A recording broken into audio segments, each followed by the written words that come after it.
Rain lashed against the windows, mirroring the storm brewing inside me. I don't want a useless old woman here while I'm pregnant, Chelsea announced, her voice sharp as shattered glass. My own son, Brian, just nodded dumbly, his eyes avoiding mine.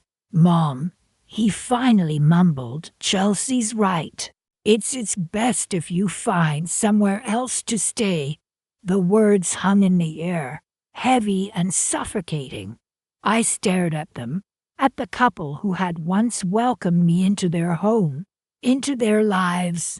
Now, they were casting me out, like unwanted baggage. When I asked, my voice surprisingly steady, a flicker of something that might have been guilt crossed Brian's face. Soon, Chelsea snapped, her tone brooking no argument. The sooner the better. Actually, she patted her barely there bump, a possessive gesture that excluded me entirely. We need the space. My own son's home, where I'd helped him paint the nursery, where I'd baked countless cookies and mended countless tears. Now, I was deemed surplus to requirements. Fine, I said, picking up my handbag. Inside, a small, hard knot of resolve began to tighten. I wouldn't plead. I wouldn't beg. I wouldn't give them the satisfaction. I'll start looking for somewhere tomorrow. Brian opened his mouth, perhaps to offer a hollow apology, but Chelsea cut him off. Good, she said curtly. We'll help you pack. Help me pack, as if I were a child incapable of managing my own belongings. The condescension burned, but I kept my face impassive. That won't be necessary, I replied, my voice even. I can manage. I walked out, the slam of the front door echoing the finality of their decision. The rain had intensified, soaking me to the bone within seconds. I didn't care. I walked, head held high, letting the cold wash over me, a baptism of sorts. This was a new beginning, a chance to rewrite the script. As I walked, a name surfaced in my mind, Will Hudson, a property developer I'd met at a community event months ago. He'd mentioned plans to revitalize this area, buying up older properties. A seed of an idea, small and fragile, began to sprout within me. I found myself outside a small, cozy cafe, the warm glow spilling onto the rain-slicked pavement. Inside, people laughed and chatted, oblivious to the misery swirling around me. I stepped inside, the bell above the door jingling a cheerful welcome. The warmth enveloped me, thawing the chill that had seeped into my bones. I ordered a coffee, the bitter aroma a strange comfort. As I sipped the hot liquid, I replayed the scene with Brian and Chelsea, each word a fresh wound. But beneath the hurt, a new emotion stirred, a quiet, steely determination. I reached into my bag, my fingers closing round my phone. I scrolled through my contacts until I found Will Hudson's number. My thumb hovered over the call button. This was a gamble, a risky move, but I had nothing left to lose. Taking a deep breath, I pressed the button. The phone rang, each tone a beat against the rising tide of anticipation. He answered on the third ring, his voice brisk and professional. Will Hudson speaking. Mr. Hudson, I said, my voice calm and steady. This is Dorothy Miller. We met a few months ago at the community fundraiser. There was a brief pause. Of course, Mrs. Miller, he said. I remember. How can I help you? I hesitated, taking another sip of my coffee, gathering my courage. I'm calling about a property, I said, my voice barely above a whisper. A property I think you might be interested in. Another pause, longer this time. And what property would that be, Mrs. Miller? He asked, his voice laced with curiosity. I took another deep breath, the aroma of coffee filling my lungs. It's the house my son and his wife live in, I said, my voice regaining its strength. The one on Elm Street. There was a silence on the other end of the line, a pregnant pause filled with unspoken questions. I could almost hear the gears turning in his mind. Finally, he spoke, his voice low and intrigued. Tell me more, he said. And so I did. I told him about the house, about the location, about the potential. I didn't mention Brian and Chelsea, not yet. This was my play, my game, and I would reveal my hand only when I was ready. As I spoke, the knot of resolve within me tightened, hardening into something cold and sharp. The humiliation, the betrayal, the stinging words, they were fuel to the fire, igniting a burning desire for something more, something better. This wasn't just about revenge, not entirely. This was about reclaiming my life, about forging a new path, a path paved with my own strength and resilience. The rain outside had stopped, and a sliver of sunlight pierced through the clouds, illuminating the street outside. I finished my coffee, a small smile playing on my lips. The game was afoot. The musty smell of old paint and discarded toys filled Brian and Chelsea's garage. My temporary cot, wedged between a rusty lawnmower and boxes overflowing with baby clothes, felt less temporary with each passing hour. Just until you get back on your feet, Mom, Chelsea had said, her smile tight, her eyes avoiding mine. It's the best we can do, the best they could do.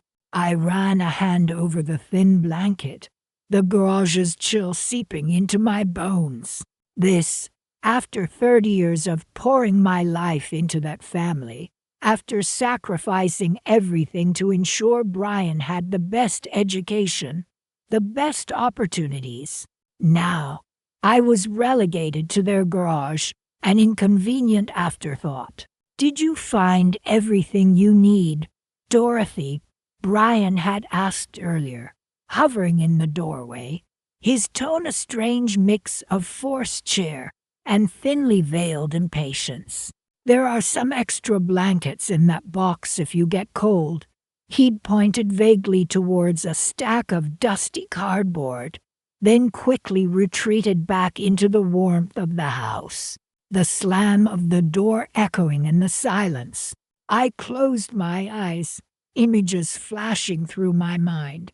Brian as a little boy, his infectious laughter filling our tiny apartment, Christmas mornings, the joy in his eyes as he unwrapped his presents, graduation day, the pride swelling in my chest as he accepted his diploma, all those years, all those sacrifices for this, to be tucked away in their garage like some unwanted piece of furniture.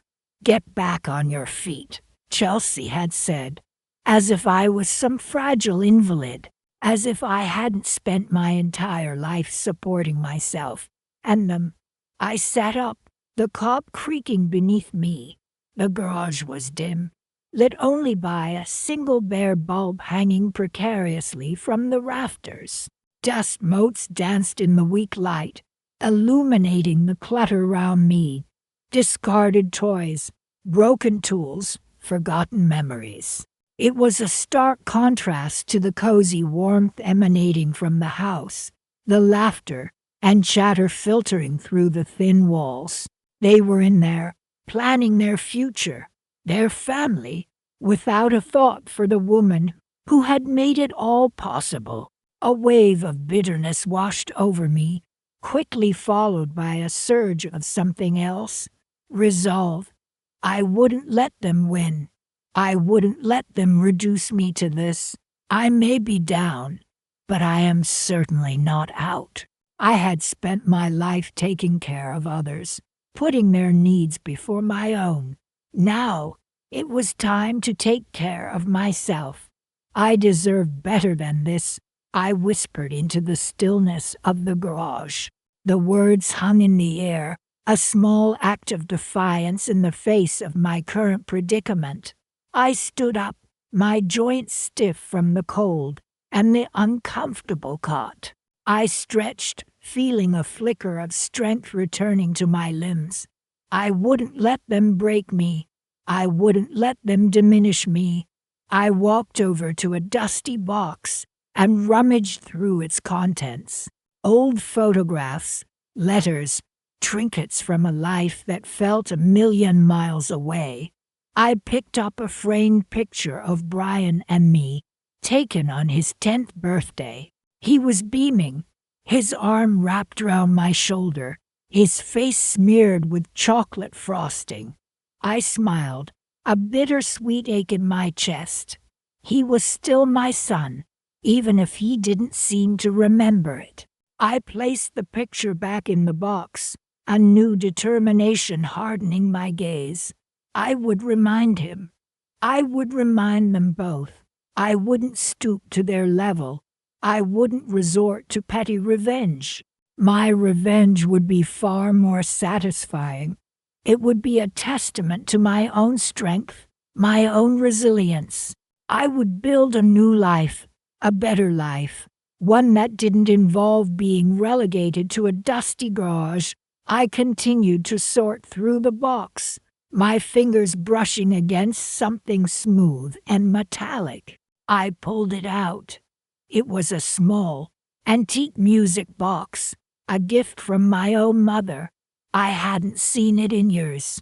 I opened it, the delicate melody filling the quiet garage, a stark contrast to the muffled sounds of laughter and chatter coming from the house.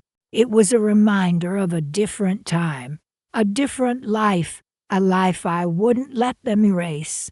A thought, a small seed of an idea, began to take root in my mind.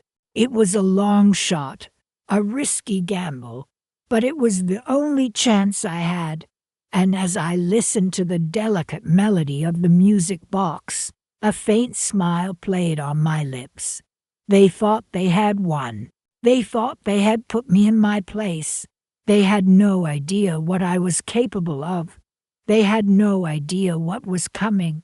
The garage door creaked open, spilling a sliver of light into the dim space. Chelsea stood in the doorway, her face etched with annoyance. "Mom," she began, her voice sharp, "Julian and I are trying to have a quiet evening.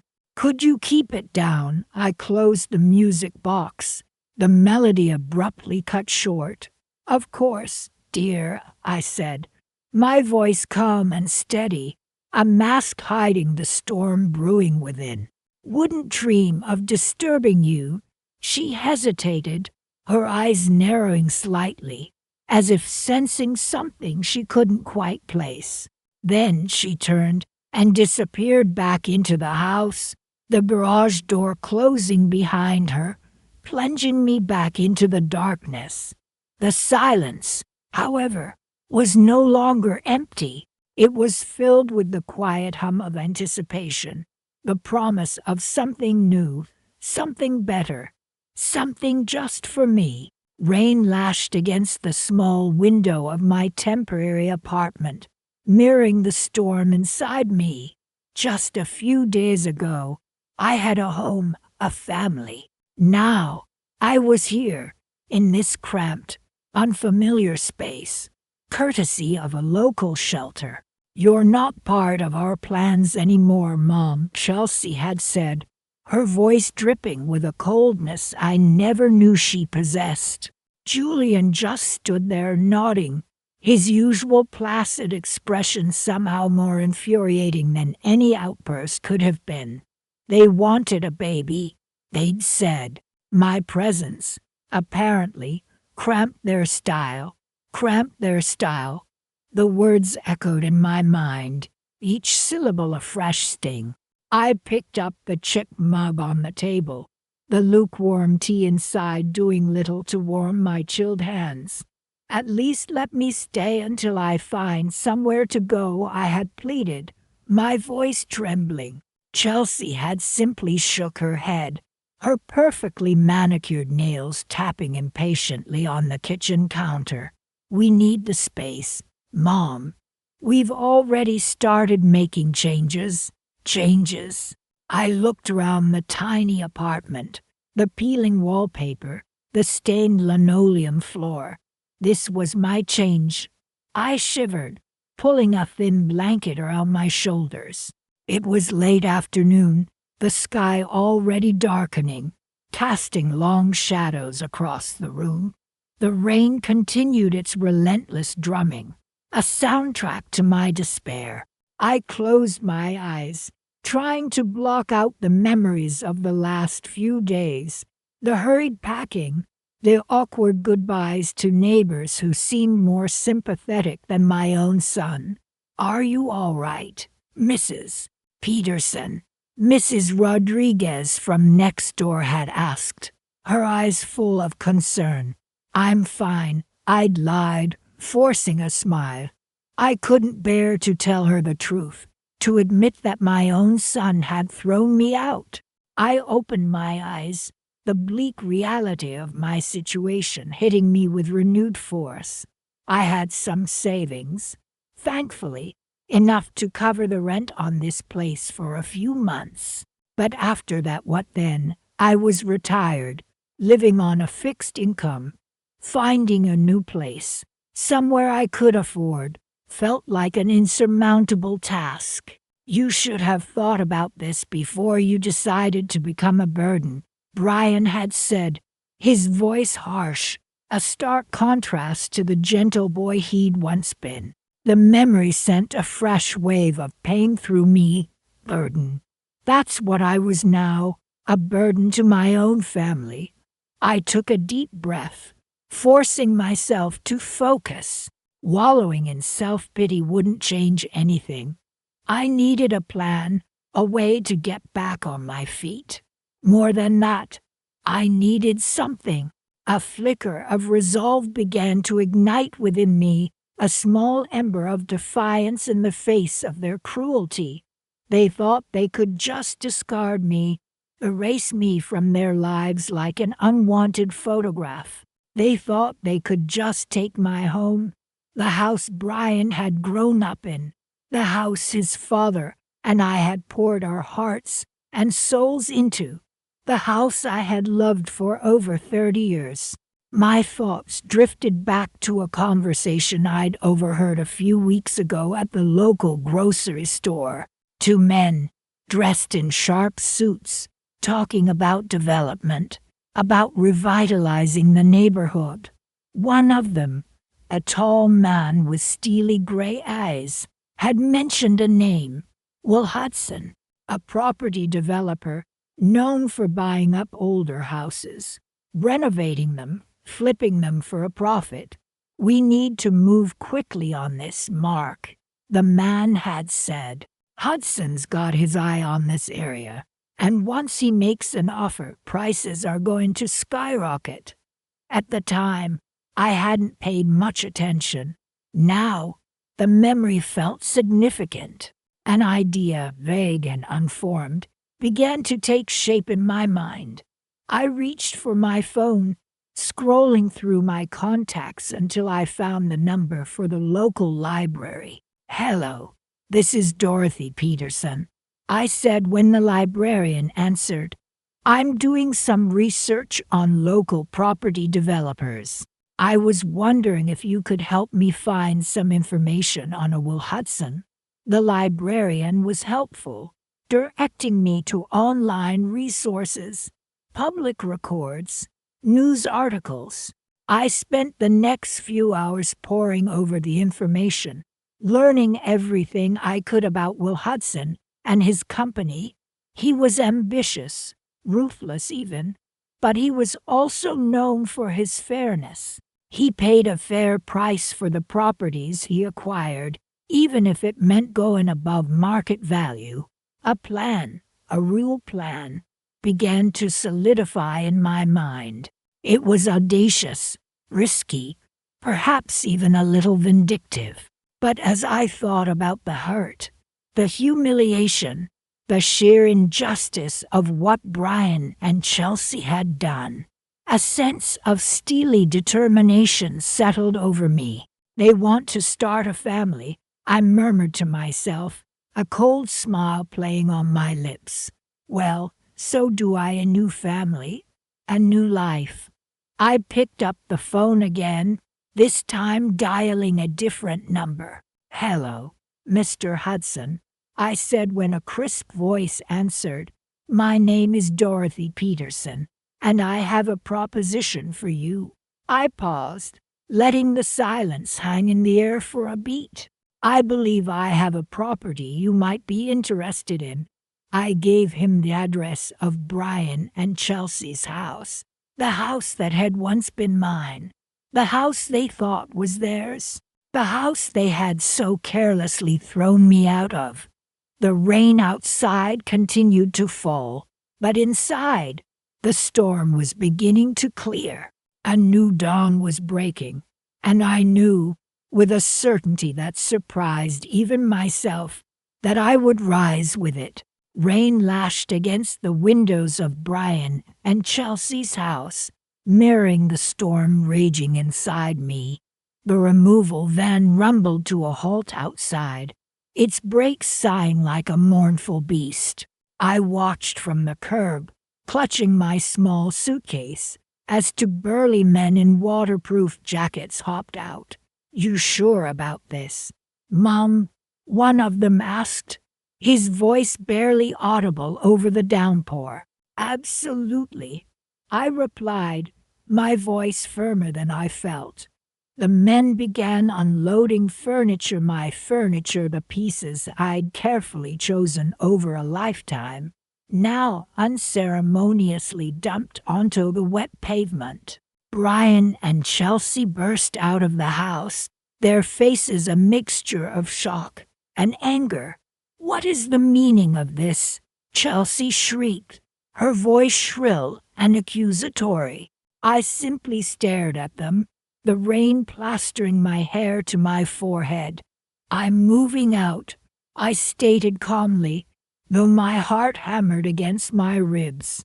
"Moving out," Brian echoed, his voice laced with disbelief. "But where are you going?" he added, a flicker of something that might have been concern crossing his face. I shrugged, a small, bitter smile playing on my lips. "That's my business," I replied, turning my attention back to the removal men. "Please, be careful with that armchair. It's an antique." Chelsea scoffed. "Antique? It's just old and dusty," she snapped, pulling Brian's arm. "Let's go inside. We don't need to watch this charade." They retreated into the house, slamming the door behind them. The sound echoed in the sudden quiet left by their absence.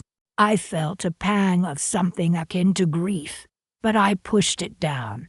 I wouldn't let them see me break. The rain continued to fall, soaking through my thin coat. I watched as the removal men loaded the last of my belongings onto the truck. It wasn't much, a few boxes of clothes, some books, a handful of cherished photographs. Everything else, everything that tied me to this house, to this life, I had left behind. "All done, Mum," one of the men said, touching his cap. I handed him the agreed-upon cash, a wad of bills that represented a significant portion of my meager savings. "Thank you," I murmured, watching as the truck pulled away, disappearing into the gray mist. I was alone, utterly and completely alone. The realization hit me with the force of a physical blow. For the first time since Brian and Chelsea had given me their ultimatum: move out or be forcibly removed. The full weight of my situation crashed down on me. I had nowhere to go, no money, no friends, no family who would take me in. I was a ghost, adrift in a world that no longer had a place for me. I started walking, the rain a constant companion. I didn't know where I was going, just that I couldn't stay here, couldn't bear to look at that house, the house that had once been my home, now a symbol of my rejection. I walked for what felt like hours, the streets blurring into a monotonous gray landscape. Eventually, I found myself in a small park, huddled beneath a dripping oak tree. The cold seeped into my bones, and I shivered uncontrollably. I closed my eyes, exhaustion pulling me under. When I woke, it was dark. The rain had stopped, but the air was still damp and chilly. I sat up, stiff and aching, and looked around. The park was deserted. I pulled my suitcase closer, the only tangible reminder of the life I had lost. A wave of despair washed over me. What was I going to do? Where was I going to go? Suddenly, I remembered the card. Will Hudson, property developer. He had slipped it into my hand during the neighborhood meeting a few weeks earlier. The one Brian and Chelsea had scoffed at, dismissing it as a waste of time. Just in case you ever need anything, he had said with a kind smile. I had almost thrown the card away, but something had stopped me. Now, clutching it in my hand, it felt like a lifeline. I fumbled in my purse for my phone, the battery thankfully still alive. With trembling fingers, I dialed the number on the card. It rang twice before a voice answered. Will Hudson speaking. Mr. Hudson, I said, my voice barely a whisper. It's Dorothy Miller, from the neighborhood meeting. There was a pause. Mrs. Miller, is everything all right? I took a deep breath, the words tumbling out in a rush. No, everything is not all right. I need your help. I explained my situation, my voice cracking with emotion. He listened patiently, without interruption. When I finished, there was another silence, this one filled with a different kind of tension. Mrs. Miller, he finally said, his voice grave. I'm so sorry to hear this. Meet me at my office tomorrow morning.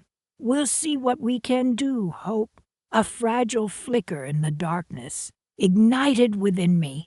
Maybe, just maybe, things weren't as hopeless as they seemed. Maybe this was the beginning, not the end. I had a glimmer of an idea, a seed of a plan taking root in my mind. It was a long shot, a desperate gamble, but it was all I had left, and as I sat there in the cold, damp darkness, I knew I had nothing left to lose. The quiet resolve that had been building within me since I left the house solidified into something harder, sharper.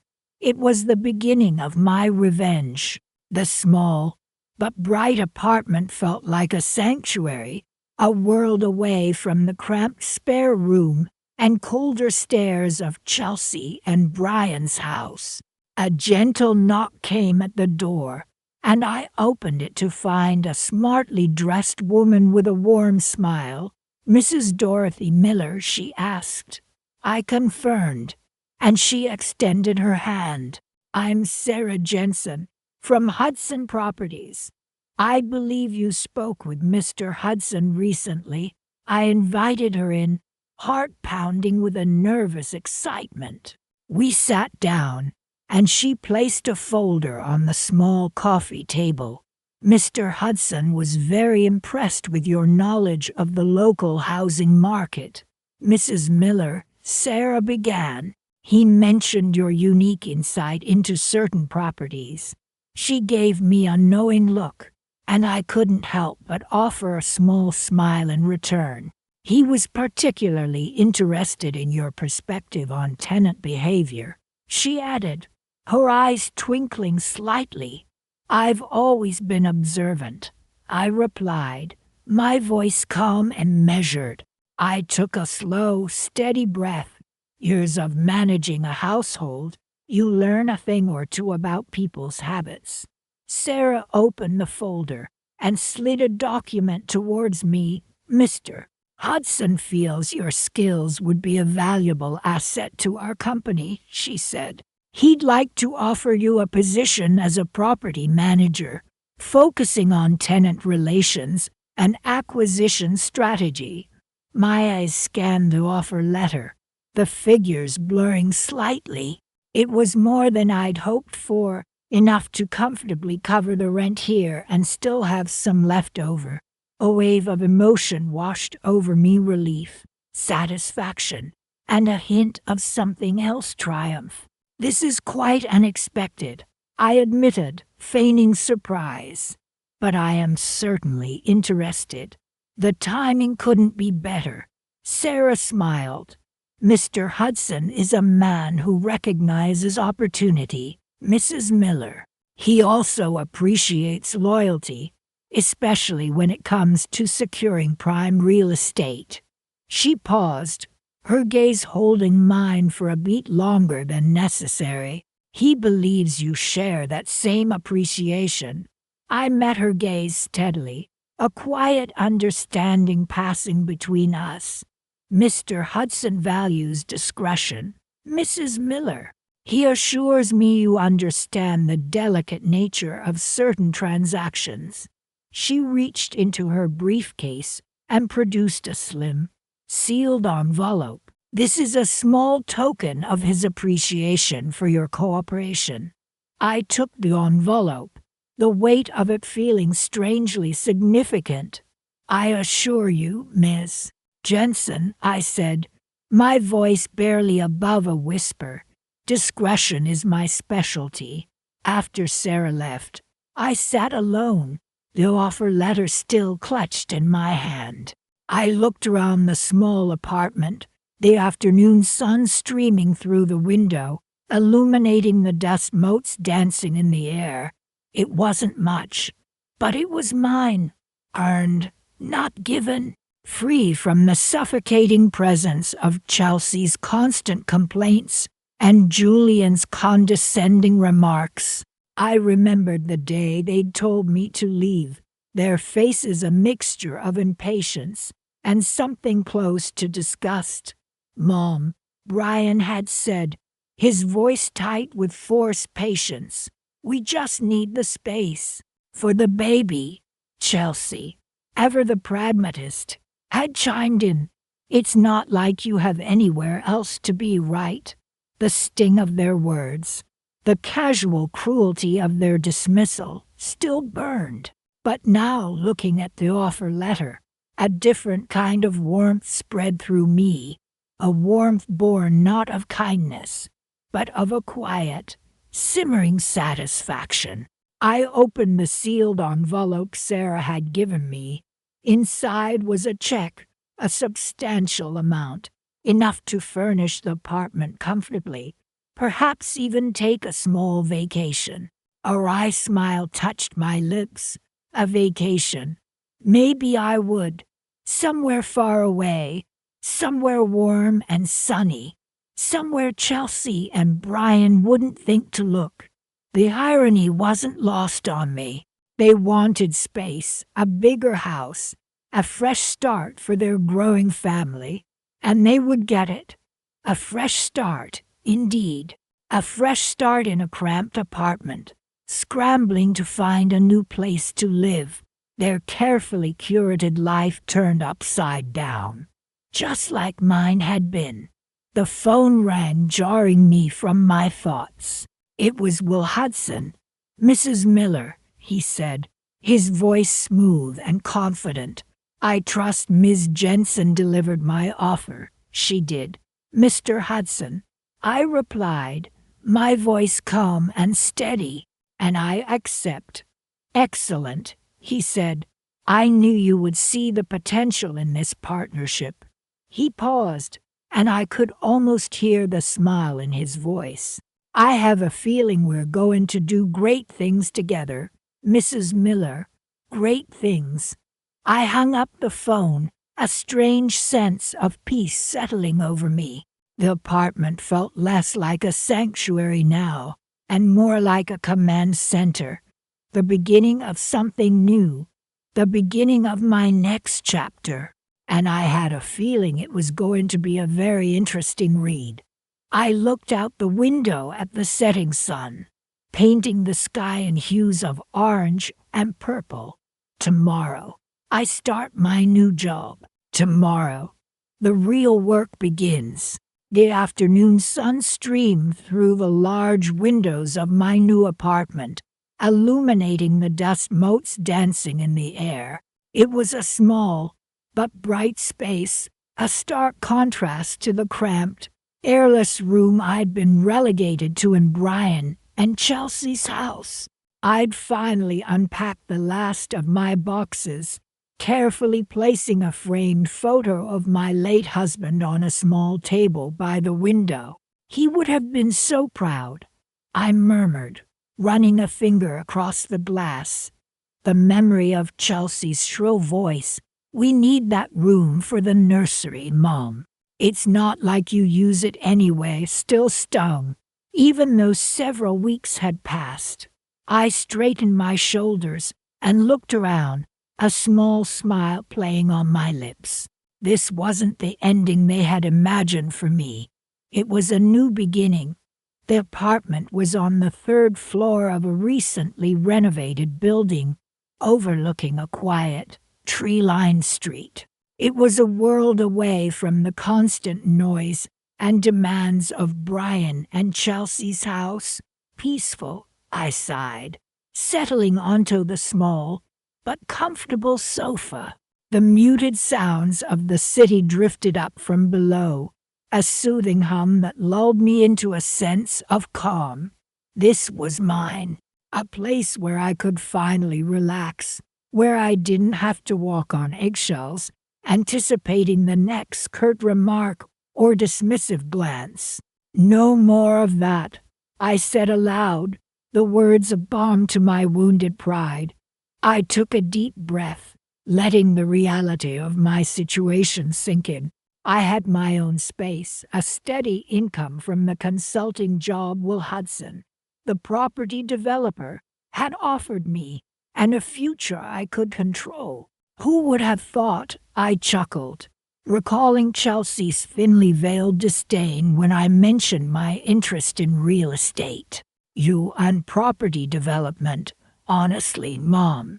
Their words, meant to belittle, had only fueled my resolve. Will, thankfully, had seen something in me that my own family had overlooked. I got up and walked to the kitchen, a compact but modern space with gleaming appliances.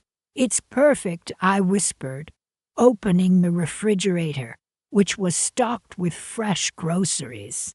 I'd even treated myself to a small bottle of champagne, chilling in the freezer, ready for a celebratory toast.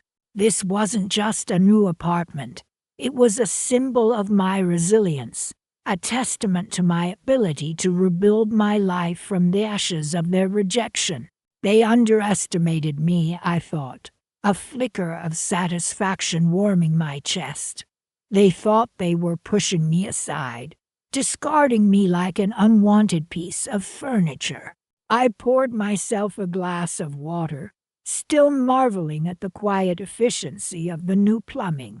At Brian's house, the pipes constantly groaned and sputtered, a constant source of irritation. "We'll get it fixed, Mom," Brian would say, a promise that never materialized. Now, surrounded by the clean lines and modern conveniences of my new apartment, those broken promises seemed like a distant, unpleasant dream. I'm finally free, I whispered, raising my glass in a silent toast, free from the constant criticisms, unspoken resentments, the suffocating feeling of being a burden. I glanced at the clock. Will had promised to call later that afternoon with an update on the property deal. He'd been remarkably discreet throughout the entire process, understanding the delicate nature of the situation. "Don't worry, Dorothy," he'd reassured me. "Everything will be handled with the utmost confidentiality." I trusted him. He'd been a lifeline, offering me not just a job, but a sense of purpose and dignity when I felt most lost. The phone rang, startling me. It was Will. "Dorothy, good news, everything's finalized. The deal closed this morning." His voice was buoyant, filled with a genuine warmth that I'd come to appreciate. "That's wonderful, Will," I replied, my own voice trembling slightly with a mixture of relief and anticipation. "I can't thank you enough for everything. You deserve it, Dorothy," he said kindly. "You've been a valuable asset to our team already, and I'm glad we could help you get back on your feet." He paused, then added, "By the way, the new owners are moving in next week." My heart skipped a beat. Next week. That was sooner than I expected. "Next week," I repeated, trying to keep my voice even. "Yes," he confirmed. "They're eager to get settled. Young couple, expecting their first child." A wave of something I hadn't anticipated washed over me, not quite satisfaction, not quite triumph, but something close to it. A profound sense of justice. I imagined Brian and Chelsea's faces when they received the eviction notice, the shock and disbelief that would surely follow. They had no idea what was coming. They'd been so focused on their own plans, their own desires, that they hadn't considered the consequences of their actions. "Well, Will," I said, a small smile finally breaking through. "I suppose life has a funny way of working things out." I hung up the phone, a sense of quiet elation filling me. The champagne in the freezer suddenly seemed like the perfect way to celebrate. Not just my new beginning, but the unexpected turn of events that had made it possible. I had a feeling this was only the start of a beautiful new chapter. Rain lashed against the coffee shop window, mirroring the storm that had raged inside me for weeks. "Your son and his wife essentially made you homeless," Will Hudson said, his voice low, confirming the bitterness that churned in my gut. He took a sip of his coffee, his eyes meeting mine over the rim. "Unbelievable, isn't it?" I replied, forcing a small, tight smile. "But let's focus on the future." Will had been a godsend. After Brian and Chelsea had so coldly told me to leave, I'd felt utterly lost. Then, a chance encounter led me to Will, a property developer with ambitious plans for our neighborhood. Ambitious plans that included Brian and Chelsea's house. I still can't believe they didn't recognize their own property in the development proposal. I murmured, shaking my head. Will chuckled. "That's what happens when you're too busy planning nurseries and ignoring everyone else." He pushed a folder across the table. "Here are the finalized details of your employment contract. Head of Community Liaison. It's a perfect fit." My heart pounded. A real job, with a steady income, a chance to rebuild my life. "This is incredible," I breathed, my fingers tracing the embossed lettering on the folder. "After everything, I can't thank you enough." "Don't mention it," Dorothy, Will replied, You deserve a fresh start. Besides, he added with a wink, seeing that look on their faces when they realize what's happened, that's a bonus for both of us. I smiled, a genuine smile this time. The bitterness was slowly starting to dissolve, replaced by a sense of anticipation. Indeed, I said, indeed. We discussed the specifics of the job, the upcoming community meetings, and my role in smoothing the transition for the residents affected by the development project.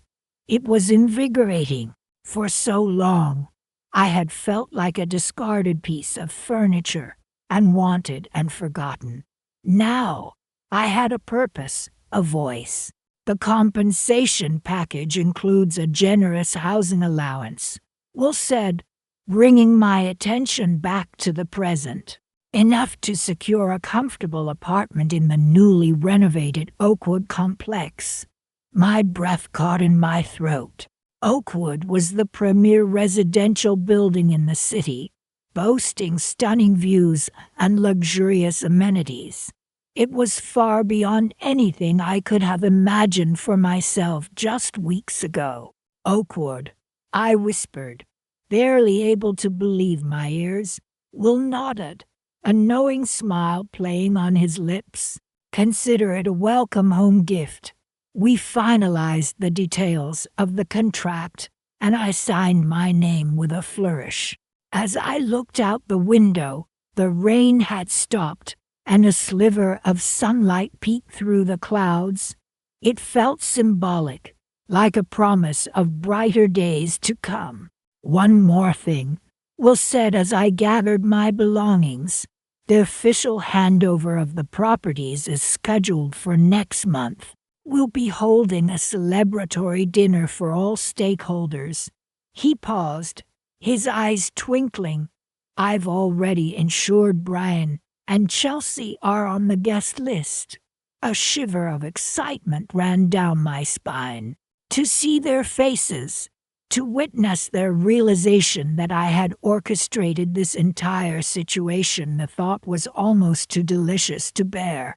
It will be quite the occasion, I replied, my voice calm and steady. But beneath the surface, a wave of triumphant satisfaction washed over me. I had been underestimated, discarded, left to fend for myself. But I had risen from the ashes, stronger and more determined than ever.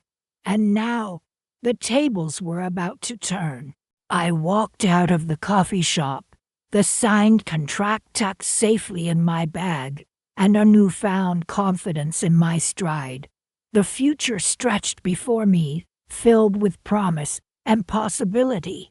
The apartment at Oakwood, the satisfying career, that coming dinner. It was all falling into place, and the best part was yet to come. I couldn't wait to see the look on Chelsea's face when she realized that the woman she had dismissed, the woman she had deemed insignificant, was the architect of her downfall.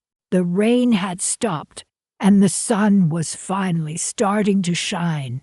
My son.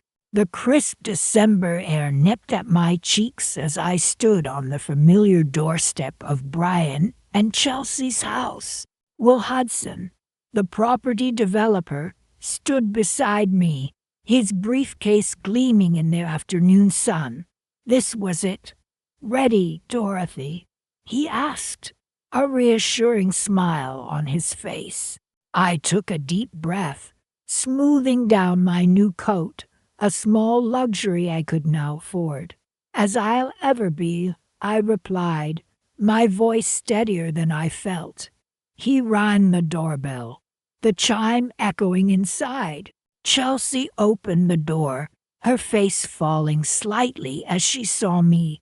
Oh, it's you, she said, the coolness in her voice unmistakable. What do you want? Before I could respond, Brian appeared behind her, his expression mirroring hers. Mom, what are you doing here? Actually, Brian, Will interjected, stepping forward. I believe it's me you need to speak with." He extended his hand towards Brian, who shook it hesitantly. "Will Hudson Properties." He introduced himself. Brian looked bewildered. "I'm not sure I understand," he began, glancing from Will to me and back again. "I'm here to finalize the sale of this property," Will explained, his tone professional and courteous. Brian's jaw dropped. "Sale? What sale? This house isn't for sale." He looked at Chelsea, who seemed equally confused. "Do you know what this is about?" he asked her, his voice rising. She shook her head, her eyes wide with alarm. "It most certainly is for sale," Will said calmly, pulling some documents from his briefcase. "And the contracts have already been signed." He handed Brian a copy, who snatched it, his hands trembling slightly. He scanned the pages, his face growing paler with each line he read. This is impossible," he stammered. "Who authorized this?" "I did," I said quietly, stepping forward. The silence that followed was thick with disbelief. Brian and Chelsea stared at me, their mouths agape, the look on their faces, a mixture of shock and dawning horror, was almost worth all the pain I'd endured. Almost. Brian finally found his voice. You sold our house," he sputtered, his voice laced with incredulity. "But how? Why? You made it clear I wasn't welcome here anymore, Brian," I replied, my voice steady. "You told me to find somewhere else to live. I simply took you at your word." I watched as the realization of what I'd done slowly sank in. Their faces, already pale, seemed to drain of all remaining color. "But the baby," Chelsea whispered, her hand instinctively going to her stomach. "We need this house for the baby." "I remember you saying you needed this house for the baby," I said, meeting her gaze. "I also remember you saying I was cramping your style and needed to go. You can hardly expect me to prioritize your comfort over my own well-being. Can you?" Brian turned to Will, desperation in his eyes. "Mr. Hudson, surely there's something we can do. This is a mistake. We can't just be thrown out of our home." Will shook his head. "I'm afraid the sale is legally binding, Mr. Evans. The property now belongs to Hudson Properties. We'll be issuing an eviction notice shortly." Brian looked back at me, the anger and disbelief warring in his expression. "You did this to us, Mom?" he asked, his voice shaking with rage. "After everything we've done for you, you kicked me out of my home." "Brian," I reminded him, keeping my voice level, "you left me with nothing. I simply found a way to rebuild my life, and in the process, I learned a valuable lesson. Never underestimate a mother's resourcefulness, especially when she's been wronged." I turned to Will. "Shall we go?" I asked, already moving towards the steps. He nodded, giving Brian and Chelsea one last professional smile before following me. As we walked away, I couldn't resist glancing back at the house, the place that had once been my home. It was strange to feel no sadness, only a quiet sense of satisfaction. This wasn't just about revenge. It was about taking control of my life again. I had a new apartment now, a small but comfortable place with a view of the park. And thanks to Will, I had a new job too, managing the properties he acquired. It wasn't the life I had envisioned, but it was a life I was building for myself, brick by brick. And as I walked away from Brian and Chelsea's soon-to-be former home, I knew that the greatest revenge wasn't just seeing them suffer the consequences of their actions. It was the knowledge that I had risen from the ashes, stronger and more resilient than ever before. And as for them, well, I had a feeling this was just the beginning of their troubles. The sale of the house was just the first domino to fall. I had other plans in motion, plans they couldn't even begin to imagine. Christmas Eve. The air was crisp, the sky a brilliant, festive blue. I stood across the street from Brian and Chelsea's house, bundled in my new winter coat, a small, genuine smile playing on my lips. The house, once the source of so much heartache, now shimmered with a strange, detached beauty. Fairy lights twinkled round the doorway, casting a warm glow onto the frost-covered lawn. I remembered Chelsea's shrill voice just weeks ago. "This is our house now, Dorothy. You need to find somewhere else to live." The words still stung, but the sting was fading, replaced by a quiet sense of satisfaction. I watched as a moving van pulled up, its large and personal bulk dwarfing their carefully decorated home.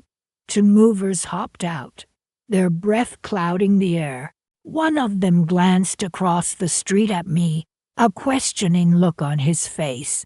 I simply nodded and turned to walk away. "Excuse me, ma'am," the mover called out.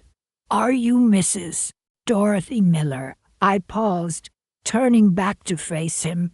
"Yes, I am." He consulted a clipboard. "We have instructions to remove all belongings from the premises and transport them to the designated storage facility." He gestured towards the van.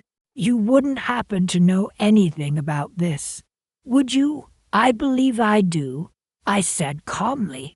"My son and daughter-in-law are aware of these arrangements." He looked a little bewildered, but shrugged. "All right then, just making sure." He turned back to the van and began directing the other mover. I watched for a moment longer as they started unloading dollies and other equipment. Then, with a final, lingering glance at the house, I continued my walk. I reached the corner and turned onto the main street, heading towards my new apartment. It wasn't grand, but it was warm, comfortable, and most importantly, mine. Will Hudson, the property developer, had been true to his word.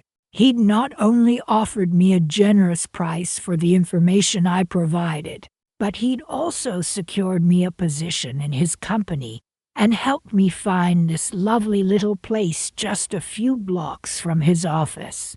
It was a far cry from the cramped room I'd occupied in Brian and Chelsea's house. As I walked, I pulled out my phone and checked the time. Almost noon. Will had promised to call with an update. Just as I was putting the phone back in my pocket, it rang. It was him. "Dorothy, Merry Christmas Eve," he said cheerfully. "Everything's proceeding as planned. Brian and Chelsea are well. Let's just say they're not having a very Merry Christmas." I couldn't help but smile. "And the house?" I asked. "Completely empty," Will confirmed. "The movers are just finishing uploading the last of their belongings." They were quite surprised, to say the least. "I can imagine," I said dryly. "Did they mention anything about contacting Brian or Chelsea?" They tried. Will chuckled. "Apparently, their phones are disconnected. I suppose they didn't keep up with their bills.